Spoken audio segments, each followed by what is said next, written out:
Mística Cidade de Deus, capítulo 17, de Santa Maria de Ágreda. Sofrimentos do Salvador em sua prisão noturna, dor de sua Mãe Santíssima. Capítulo 17 do livro 6, tomo 3. Exortação da Escritura. Os sagrados evangelistas não declararam onde e o que parecia o Senhor da vida.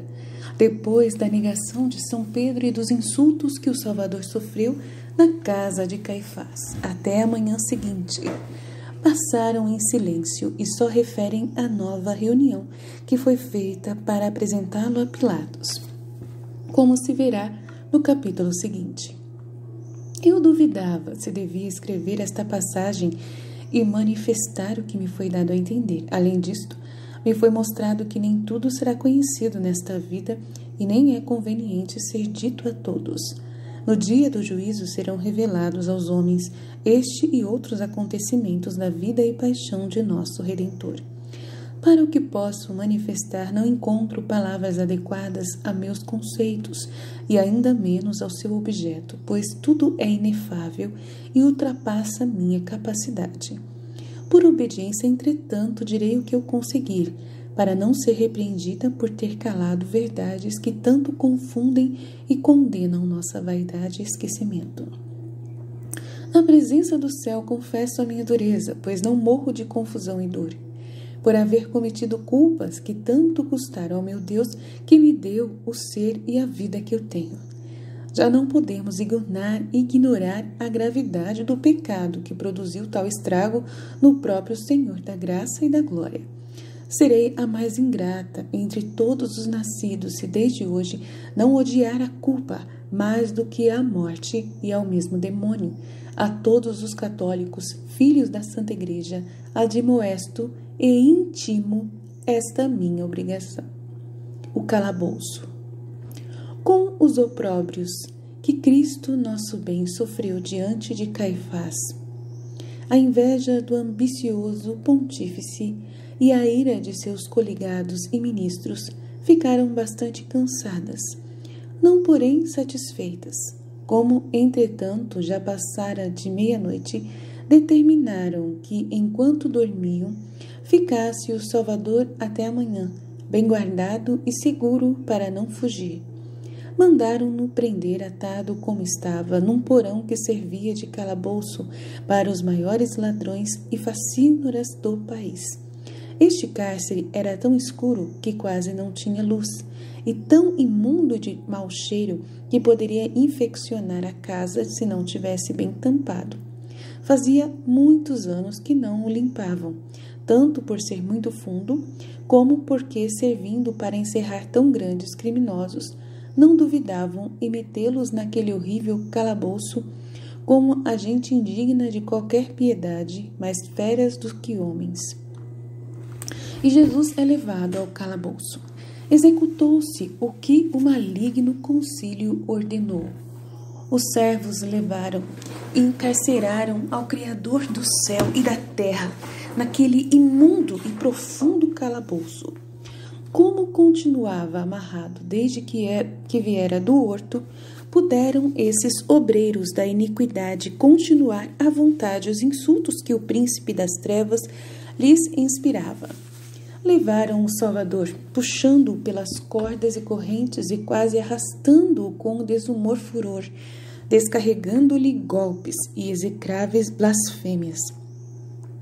Num canto do mais fundo desse porão, erguia-se do solo uma pedra ou ponta de penhasco tão duro que não o tinham podido quebrar.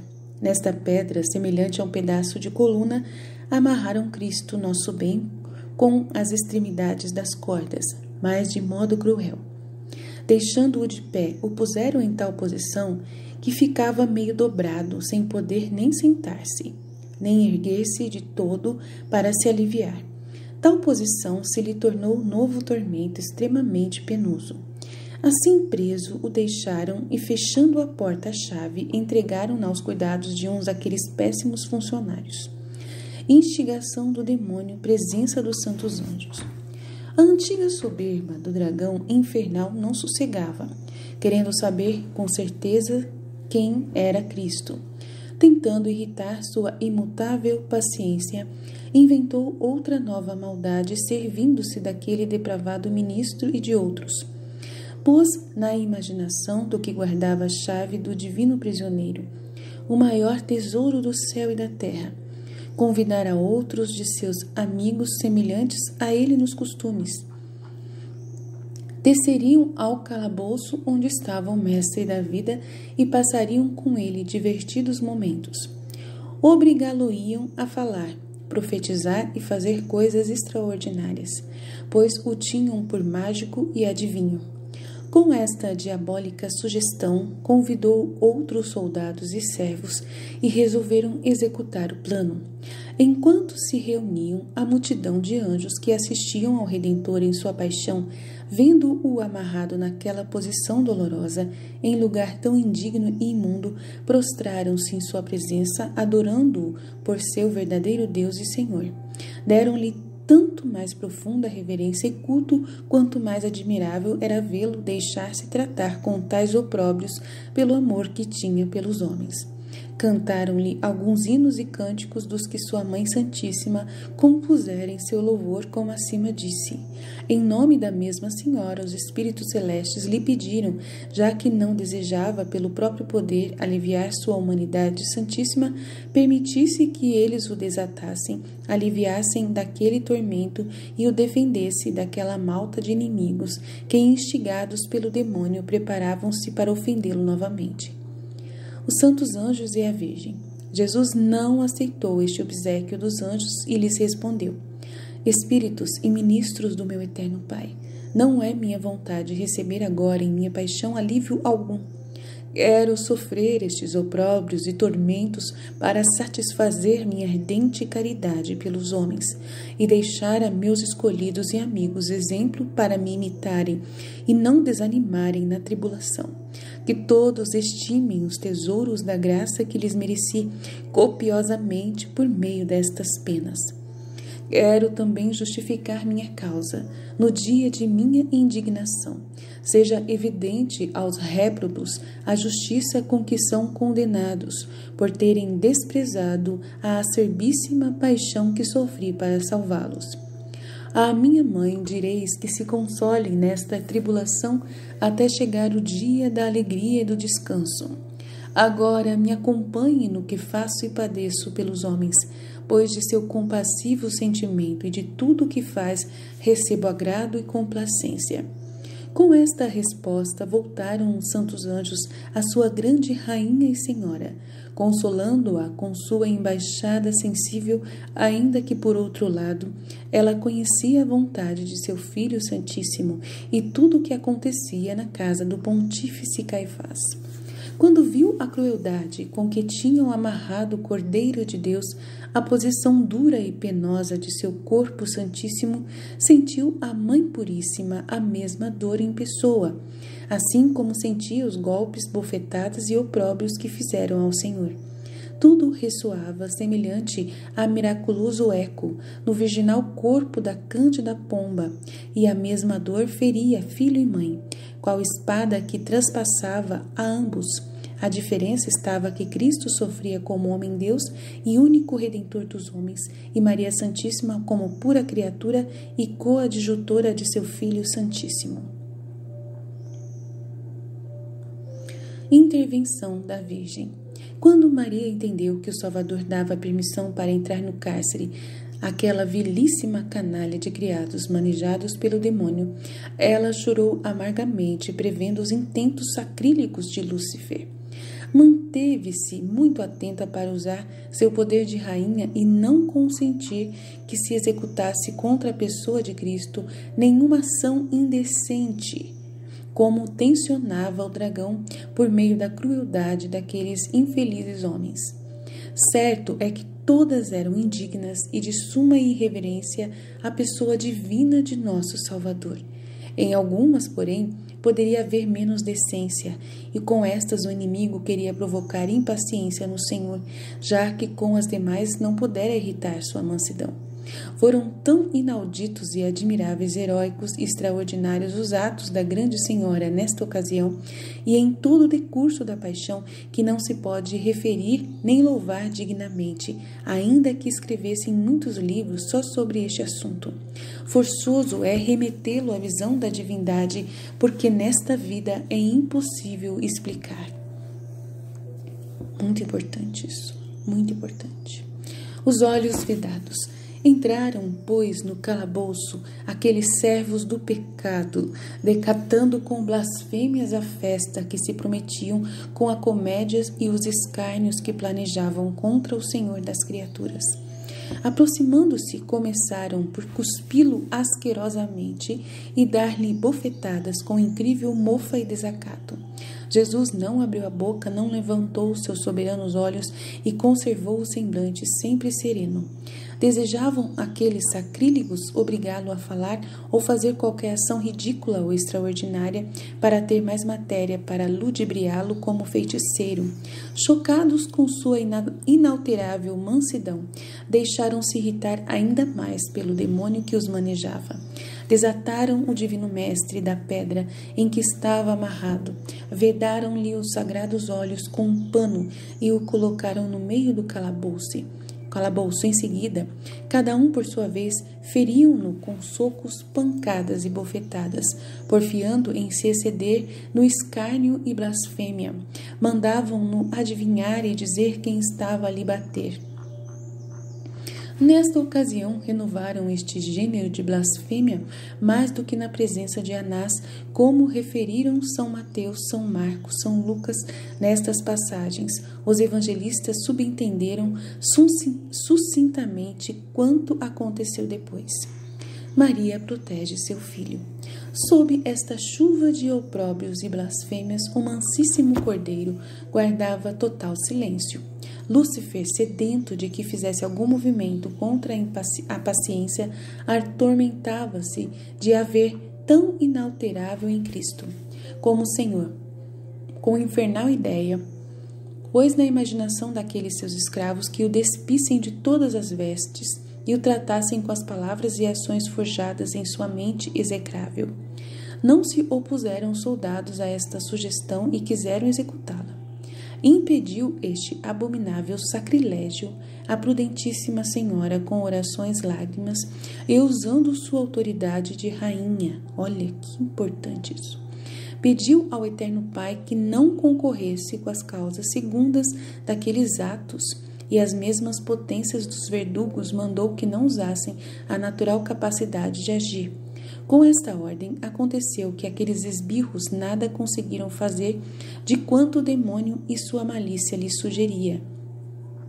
Algumas coisas logo esqueciam, para outras que tensionavam, não sentiam força e seus braços ficavam como imobilizados.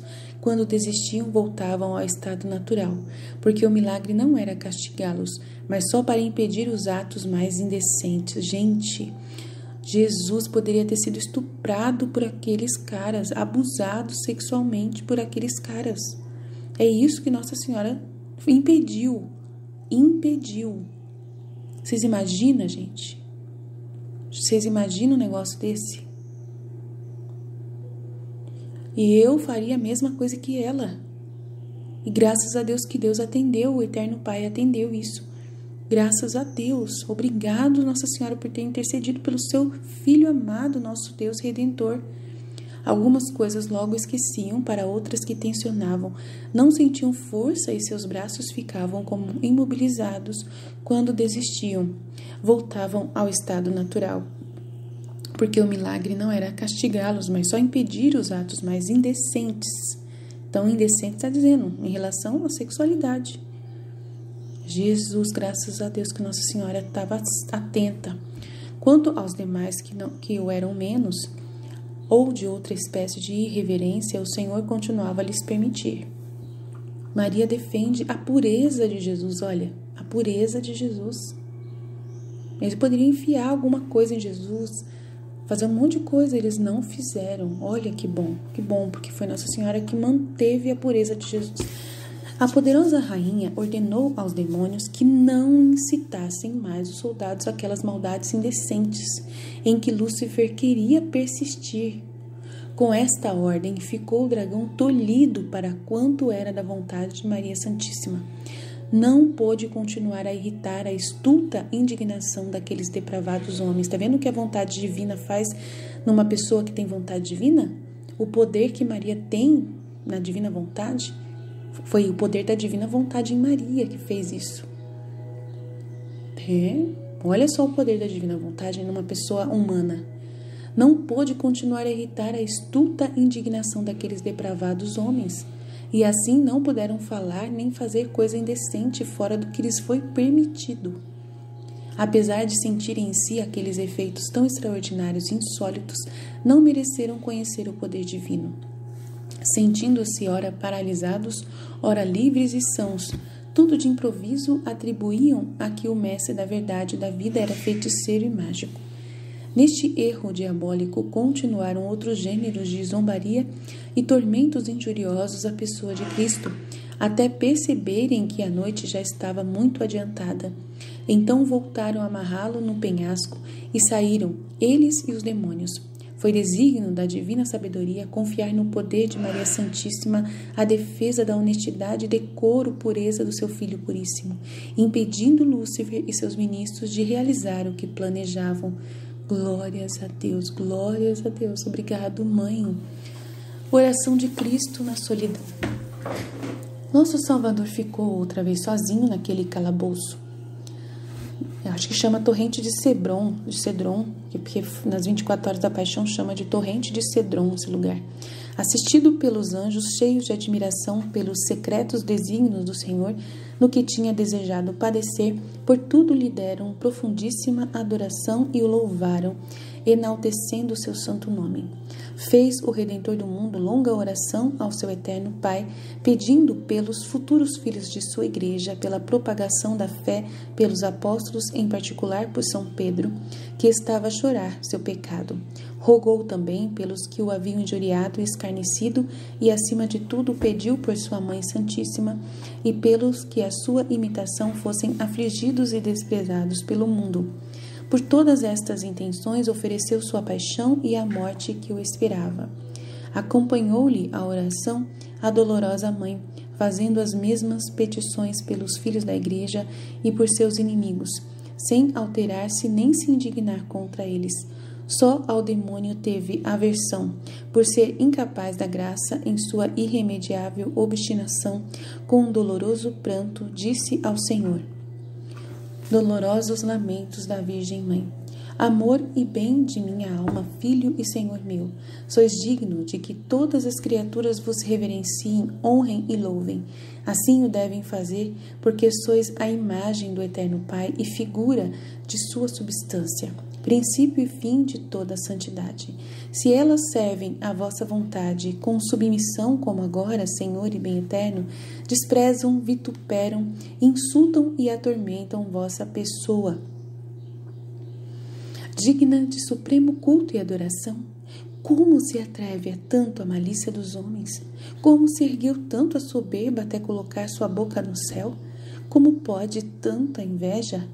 Sois único e claro sol da justiça, que ilumina e desterra as trevas do pecado. Sois a fonte da graça, que não se recusa a ninguém que a procure. Sois quem, por liberar o amor, dais existência, movimento, vida e conservação às criaturas. E tudo depende de vós, enquanto vós de nada necessitais. Que viram, portanto, em vossas obras, que encontraram em vossa pessoa para assim maltratar e vituperar? Ó atrocíssima fealdade do pecado, que assim pudeste desfigurar a formosura dos céus e obscurecer o esplendoroso sol de sua venerável face. Ó sanguinária fera, que tão desumanamente tratas ao próprio reparador de teus danos. Entendo, porém, meu Filho e Senhor, que sendo o artífice do verdadeiro amor, o autor da salvação humana, o mestre e senhor das virtudes, praticais pessoalmente a doutrina que ensinais aos humildes discípulos de vossa escola. Humilhais a soberba, confundis a arrogância e para todos sois exemplo de salvação eterna. E se quereis que todos imitem vossa inefável paciência, compete-me ser a primeira nesta imitação, pois fui quem vos administrou a matéria e vos vestiu da carne passível em que sois ferido, cuspido e esbofeteado. Oh, se apenas eu padecesse tantas penas, e vós, meu inocentíssimo filho, delas fosseis poupado, se isto não é possível, padeça eu convosco até morrer. E vós, espíritos soberanos, que admirados da paciência de meu amado, conheceis sua deidade imutável, a inocência e dignidade de sua verdadeira humanidade, compensai as injúrias e blasfêmias que recebe dos homens, dai-lhe magnificência e glória, sabedoria, honra, virtude e fortaleza. Convidai aos céus, planetas, estrelas e elementos, para que todos o conheçam e confessam. E vede se, por acaso, há dor que iguale a minha. Estas tão dolorosas palavras e outras semelhantes dizia a prudentíssima senhora, para desafogar um pouco a amargura de sua pena. Paciência de Maria. Incomparável foi a paciência da divina princesa na paixão e morte de seu amantíssimo filho e senhor. Jamais lhe pareceu excessivo o que sofria. Na balança do amor, na qual media a dignidade e os tormentos de seu Filho Santíssimo, considerava muito mais leve o que ela padecia. Não se ressentiu pessoalmente contra todas as injúrias e desacatos feitos ao Senhor, mas o chorou e sentiu profundamente por serem ofensas contra a divina pessoa e dano para quem os praticava. Rezou por todos para que o Altíssimo os perdoasse e afastasse do pecado e do mal, esclarecendo-os com sua divina luz, a fim de conseguirem o fruto da redenção. Doutrina da Rainha do Céu, Maria Santíssima. Inutilidade da redenção para os que se perdem. Minha filha, diz o Evangelho, que o Pai Eterno deu a seu e meu unigênito o poder para julgar e condenar os réprobos no último dia do juízo universal. Isto foi muito conveniente. Os réus verão o Supremo Juiz, por cuja divina retidão serão condenados. Vê-lo-ão naquela mesma forma de sua humanidade santíssima em que foram redimidos, e nela os tormentos e opróbrios que padeceu para resgatá-los da eterna condenação. No próprio juiz verão a acusação da qual não poderão se defender. Esta confusão será o princípio da pena eterna que mereceram por sua obstinada ingratidão. Então será demonstrada e conhecida a grandeza da piedosíssima misericórdia com que foram redimidos e a razão da justiça com que são condenados. Grande foi a dor, acerbíssimas as penas e amarguras que padeceu meu Filho Santíssimo. Vendo que o fruto da redenção não seria aproveitado por todos, isto traspassou meu coração quando viu atormentado, cuspido, esbofeteado, blasfemado e torturado com tão ímpios tormentos que não se podem avaliar na vida mortal. Eu os conheci digna e claramente, e minha dor foi na medida desta ciência, do amor e reverência pela pessoa de Cristo, meu Senhor e meu Filho. Depois destas penas, porém, a maior foi ver que, apesar dele sofrer tal paixão e morte pelos homens, tantos se condenariam, podendo dispor daquela infinita riqueza. Mansidão. Quero que me acompanhes e imites também nesta dor e sintas esta deplorável desgraça. Entre os mortais não há outra, digna como esta, de ser chorada com o mais doloroso pranto. Poucos há no mundo que advertem esta verdade, com a ponderação que merece. Meu filho e eu, porém, olhamos com especial agrado aos que nos imitam nesta dor e se afligem pela perdição de tantas almas. Procura tu, caríssima, distinguir-te nesse exercício e nesta súplica, embora não saibas como a atenderá o Altíssimo. Sabe, todavia, que ele prometeu dar a quem lhe pedir e a quem o chamar abrirá a porta de seus tesouros infinitos, para teres o que lhe oferecer. Grava em tua memória o que padeceu meu Filho Santíssimo, teu esposo, daqueles vis e depravados homens.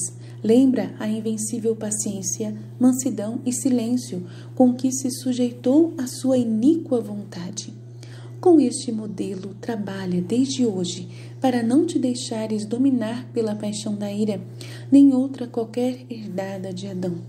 Concebe em teu coração profundo desgosto pelo pecado da soberba, do desprezo e ofensa do próximo. Pede ao Senhor a paciência, mansidão, concórdia e o amor aos sacrifícios e à cruz do Senhor.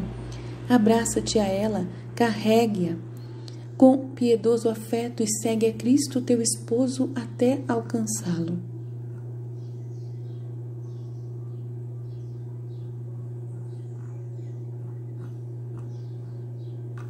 Fiat.